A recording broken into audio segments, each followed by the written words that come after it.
बच्चों, मैं सुमित्रा गौतम। आज हम कक्षा नवम की पुस्तक क्षितिज के काव्य खंड का पाठ रसखान की सवैये का शेष भाग पढ़ेंगे। इसमें रसखान कवि जो है वो लिख रहे हैं कि या लकुटी अरु कामरिया पर राज तिहुपुर को तजिरहारो, आठों सिद्धि नवो निधि को के सुख नंद की गाय चराए विसारो। रसखान कबऊ इन आखिन सो ब्रज के बन बाग तड़ाग निहारो, कोटिक एकल धोत के धाम करील के कुंजन उपरवारो। इसमें रसखान कवि कह रहे हैं कि जो या लकुटी अरु कामरिया पे जो कृष्ण भगवान गाय चराने जाते थे तब जो कंबल लेते थे और जो लकड़ी लेते थे उसके ऊपर मैं राजत्युपुर को तजिरारो, मैं तीनों लोगों का राज्य भी उस पर न्यौछावर कर सकता हूँ।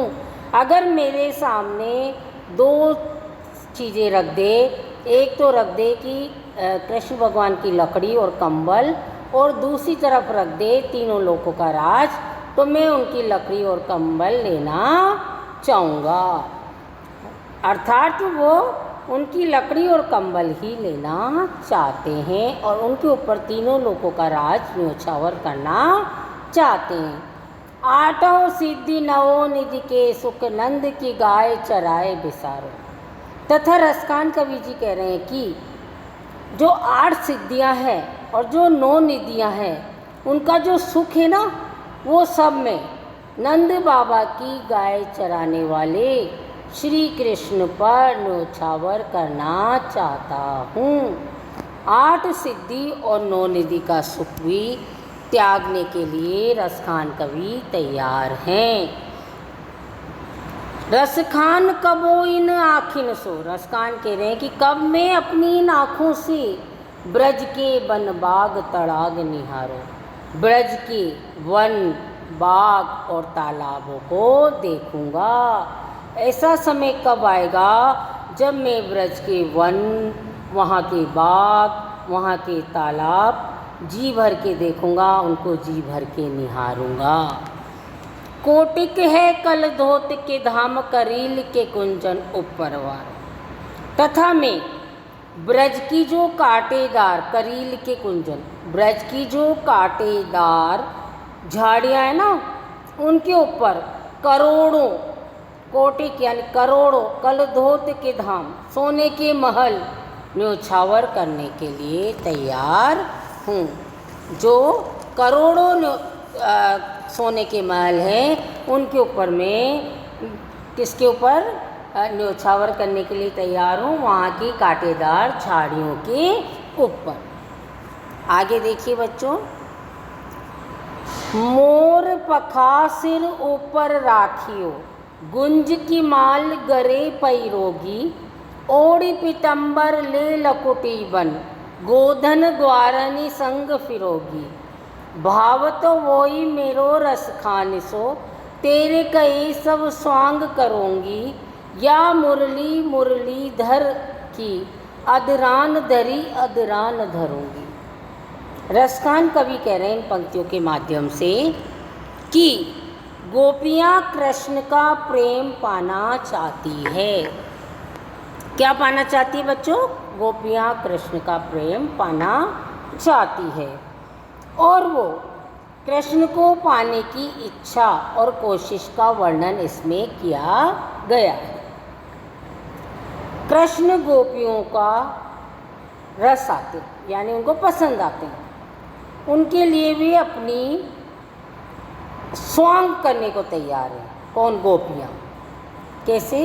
मोर पखा सिर ऊपर राखियो, मोर के पंख को सिर के ऊपर धारण करूँगी। गोपियाँ कह रही है कि मैं कृष्ण का स्वांग धरूँगी ना, तो गोपियाँ कह रही है कि मैं मोर पंख को अपने सिर के ऊपर धारण करूँगी। गुंज की माला गले पैरोगी, तथा फूलों की माला को गले में पहनूंगी जैसे कृष्ण पहनते हैं। ओढ़ी पीतंबर ले लकुटी बन, गोदन ग्वारिंग संग फिरूंगी। पीले वस्त्र धारण करूंगी, हाथ में लकड़ी लूंगी तथा गाय चराने के लिए उनके साथ जाऊंगी। किसके साथ जाऊंगी? ग्वालों के साथ जाऊंगी। पीले वस्त्र धारण करके वन में गायों और ग्वालों के साथ फिरने लगूंगी। ये सब क्या है? स्वांग है।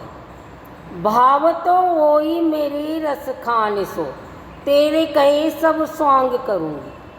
मुझे तो कृष्ण बहुत भाते हैं, बहुत अच्छे लगते हैं, लेकिन मैं स्वांग करूंगी, उनका रूप धारण करूंगी। मुझे कृष्ण बहुत अच्छे लगते हैं, बहुत भाते हैं, इसलिए मैं उनका रूप धारण करूंगी। या मुरली मुरली धर की, अदरान धरी अदरान धरूंगी। जिस मुरली को मुरलीधर कृष्ण ने अपने होठों से लगाया था, उस मुरली को मैं कभी भी अपने होठों से नहीं लगाऊंगी। ये क्या है बच्चों? ये स्वांग है। क्या है? स्वांग है। अर्थात गोपियाँ कृष्ण का रूप तो धारण कर रही है, कृष्ण तो बन रही है, मोर पंख भी धारण कर रही है, और है ना पीताम्बर वस्त्र भी पहन रही है, लकड़ी भी हाथ में ले रही है, गाय चराने भी जा रही है, लेकिन उनकी मुरली को धारण नहीं कर रही है। अगला देखिए बच्चों, कानिन दे अंगुरी रही वो, जब ही मुरली धुनि मंद बजे है। मोहनी तानिन सो रस खानी, अटा चढ़ी गोदन गेह सो गे। तेरी कहो सिगरी ब्रज लोगिन, कालई को कितनो समझे है। माई रिवा मुख की मुस्कान, माई रिवा मुख की मुस्कान, समाहरी न जेहे न जेहे न जेहे। कानिन दे अंगुरी रही। कवि कह रहे हैं कि गोपियाँ श्री कृष्ण को रिझाने के लिए प्रयास कर रही है, और वो रिझाने का प्रयास कर रही है तो क्या कह रही है? कानिन दे अंगुरी रही वो, मुरली धुन मंद बजे। जब मैं अपने कानों पर उंगली धर लेती हूँ। कब? जब मुरली की आवाज़ मंद मंद हल्की हल्की सी सुनाई देती है। कानिन दे अंगुरी रही वो, जबई मुरली धुनि मंद बजे है। मोहनी तानिन सो रस खानी, अटा चढ़ी गोहदन गे तो गे। जब श्री कृष्ण की मधुर धुन बजेगी, तब इस धुन में मग्न होकर गाय कहाँ पे चढ़ जाएगी? छत पर चढ़ जाएगी। अटा यानी छत पर। कहाँ पे चढ़ जाएगी? छत पर चढ़ जाएगी, और वहाँ चढ़ कर के क्या करेगी? नृत्य करेगी। तेरी कहो सिगरे ब्रज लोगिन, कालिन को कित न समझे। तथा अपने दोनों कानों में, गोपियाँ के लिए अपने दोनों कानों में उंगली लगा लेंगे जब वो मुरली की आवाज़ सुनाई देगी, क्योंकि गोपियों को डर है। ब्रजवासी लोग कह रहे हैं कि गोपियों को डर है। काय का डर है? कि कहीं कृष्ण की मुरली की धुन गोपियों की मधुर मुस्कान को नहीं छीन ले। तेरी कहो सिगरे ब्रज लोगिन, काली कहूँ कितनों समझे। कब तक मैं इसको समझाऊंगी मन को? ऐसा न हो कि माई रिवा मुख की मुस्कान, कि मुंह की जो मुस्कान है ना वो समाप्त हो जाए। कब? कृष्ण की मधुर मुरली की आवाज़ सुन कर के। अर्थात कवि कह रहे हैं कि गोपियाँ श्री कृष्ण को रिझाने का प्रयास करती है। वे कहती है कि जब श्री कृष्ण की मधुर धुन बजेगी ना बांसुरी की, तो इस धुन में मग्न होकर गाय क्या करेगी? छत पर नृत्य करेगी, और गोपियाँ क्या करेगी? अपने कानों में उंगलियाँ लगा लेंगी, उन्हें वो धुन सुनाई न दे, ऐसा प्रयास करेंगी। गोपियों को डर है, ब्रजवासी कह रहे हैं कि कृष्ण की मुरली की धुन सुनकर गोपियों के मुख की मुस्कान संभाली नहीं जाएगी। तो बच्चों ये पाठ यही समाप्त होता है। धन्यवाद।